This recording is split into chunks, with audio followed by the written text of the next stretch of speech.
21 years ago, I was at work Hello, police department. and I sustained an injury. I ruptured my Achilles, complete rupture. Had to have immediate surgery,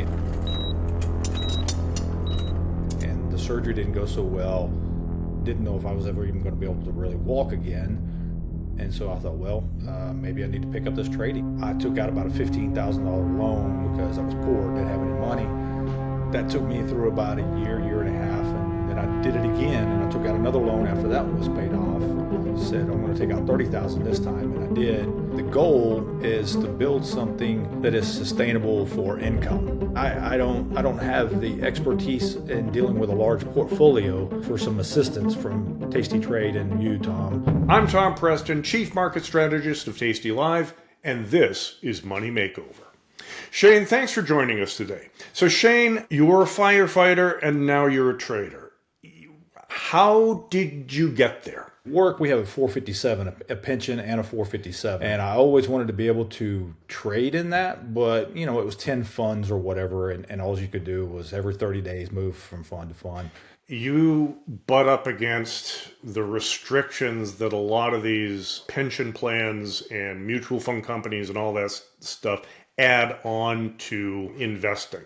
That it doesn't have to be that way necessarily. And one of the things that we've built at Tasty Trade is to expand the possibilities of what people are able to do. The second point is one of the most important things I think about trading is, like so many activities, you learn best by doing it. We're knuckle draggers. We're not the sharpest tools in the shed. Our dexterity and learning process is hands-on as a firefighter. I had to do it. I had to go and push the button, lose some money and make some money, and take the application of what you guys were teaching and put it all together. Shane, firefighting is a pretty risky endeavor. And a lot of people think trading options is risky too. How would you compare the two since you've done both?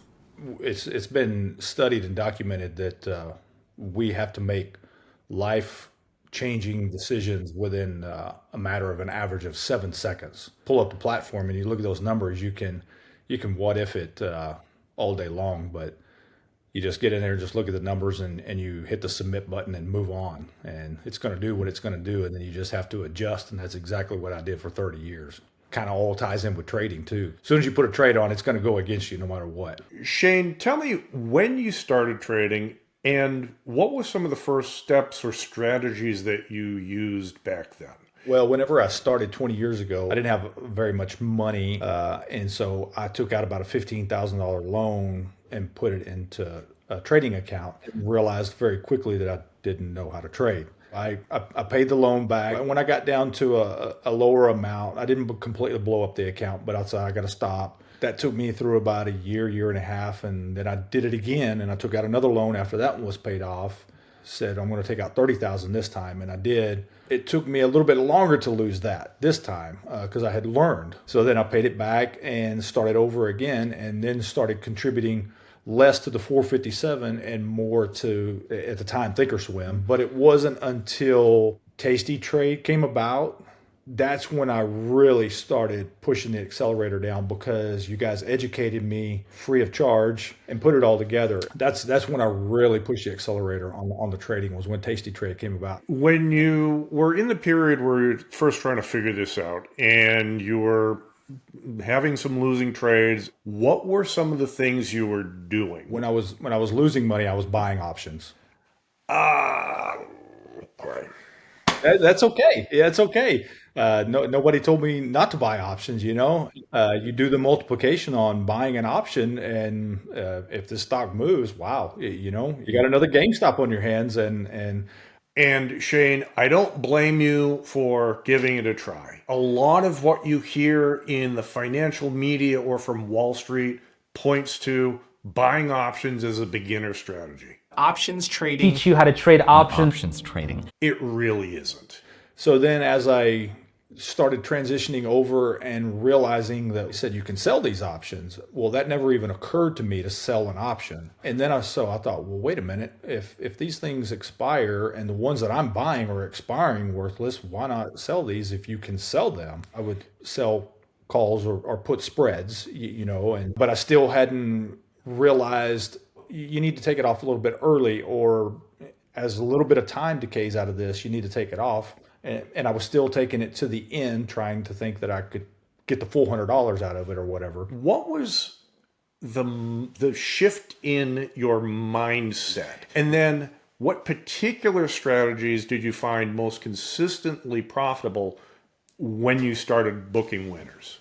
My theory now is very simple. I don't get complex with it.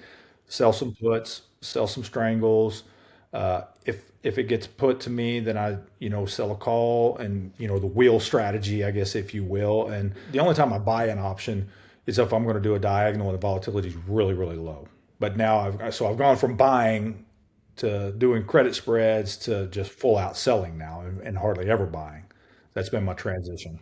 So, Shane, you've been doing this for a while now, and you've built up a lot of very valuable trading experience. Now that you're thinking about making trading your full-time job, what are some of the goals you have for your portfolio looking forward, and even sort of more broadly for your money or financial future? The goal with the portfolio is to build something that is sustainable for income. My wife, she wants to retire in 5 years-ish, give or take. So we have to offset her income. That is the goal with the portfolio, which I don't have any experience with that, this size of a portfolio and building a portfolio that big. But if over the next 5 years we could get that built, that 300,000 built up to $1 million or 1.5 million, let that sustain us, have enough income off of that to support her income after she retires. That's the goal. What you're talking about is squeezing returns out of your savings, your investments. And it's a balance. You have a certain amount of money and you have certain expenses. And yes, you can adjust your expenses to a certain degree, cut out Starbucks, blah, blah, blah. The problem I have with a lot of financial information these days is that's all they ever talk about. So everybody's talking about defense. I want to talk about offense. How do you actually get returns off your investments? Simplistic terms, I think that what I'm seeing on the surface would be maybe just buying some, high dividend paying stocks and then selling calls on top of it, because that's assuming that company, Coke and McDonald's and Home Depot, keep paying their dividends. That's a good source of income. And then if you're selling calls on top of that, you're kind of doubling up on your income a little bit. Aside from that, I don't have the expertise in dealing with a large portfolio on how to build that portfolio so that I know what it should look like when I hit that million or that 1.5 million. That's where I'm going to probably have to reach out for some assistance from Tasty Trade and you, Tom, to guide me in that direction. Managing a portfolio is really just an extension of what you would do with even, let's say, a $2,000 account. The strategies and outlook are the same. It's not like you're not going to collect time decay. It's not like you're not going to use volatility. It's the same strategies. It's the same approach to the markets, only a little bit bigger. As you're managing your family's money, your wife and your money, now you're kind of answerable to her too, right? So what you do, ultimately you have to explain what you're doing, even big picture, small picture, whatever, as much as she wants to. And dividend stocks make a lot of sense in that respect. Selling calls against them, great. As you said, you're doubling up. You could maybe put 10% of your portfolio in dividend paying stocks like that. But one of the things I want you to think about is capital efficiency. When you buy stock, it costs a lot of money. You're putting this big slug of capital in this stock position to get, what are dividends paying now? Some of the big ones are like 7 or 8% annually. And that's great. That's great. But you're putting up a lot of money to get it. There are certain times where it may be beneficial to sell a put in a dividend paying stock instead. Why would you do that? The dividend is already priced into the value of the put. And yes, you will not get that, quarterly dividend payment from the stock. And it's, oh yeah, I get that $100. That's a nice feeling. I get it. And that's why I'm saying 10%. But with maybe another 10%, use that same strategy, looking for maybe high dividend paying stocks, but where they have high implied volatility, selling out of the money put instead. The margin requirement is much smaller, and you're putting time decay on your side. And you can also, Shane, sell a call against it. And then the third is, do you have a futures account, Shane? Yes. Excellent. Futures are extremely capital efficient. Okay, so if you're trading the S&Ps, if you want S&P exposure very broadly, you think that the U.S. economy is going to grow over time, and okay, yeah, fine, okay, whatever, right? It's going to go up. That instead of buying an index fund, which is what everybody else is telling you, go into, let's say, ES and look at a short put vertical in there instead.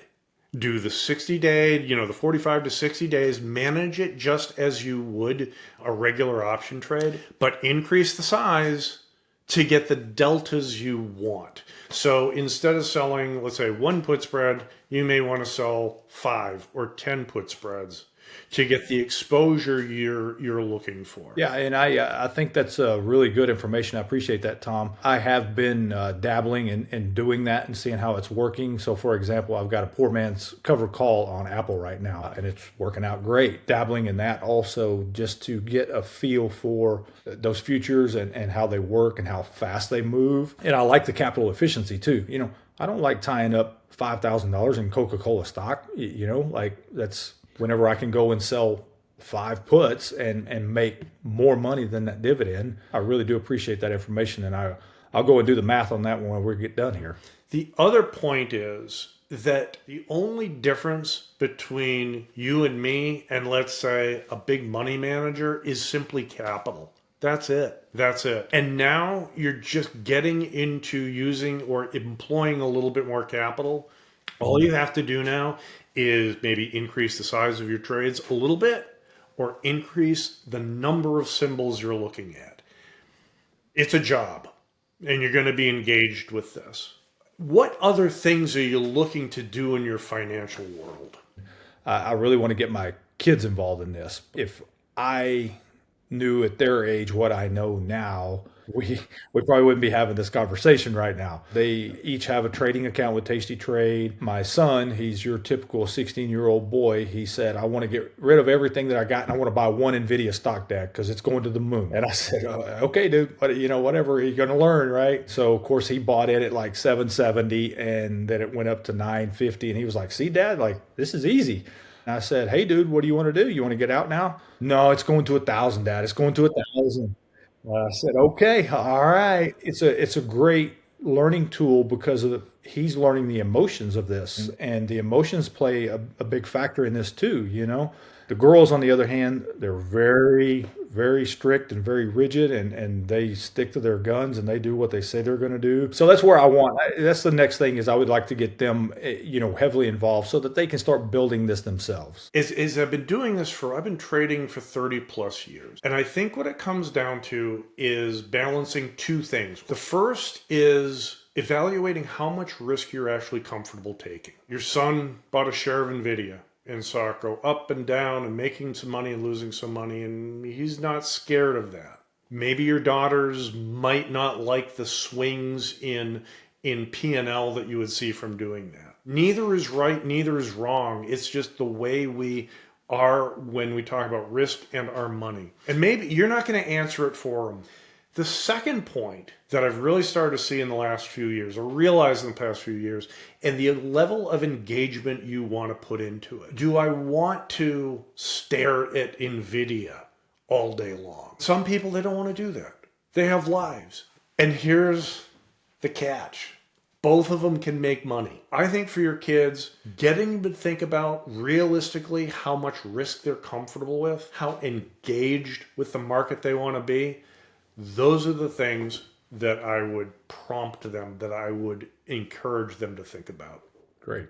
Yeah, I'll do that. All right. Thanks, guys. I appreciate it. If you want your own money makeover, Click on the link in the description below.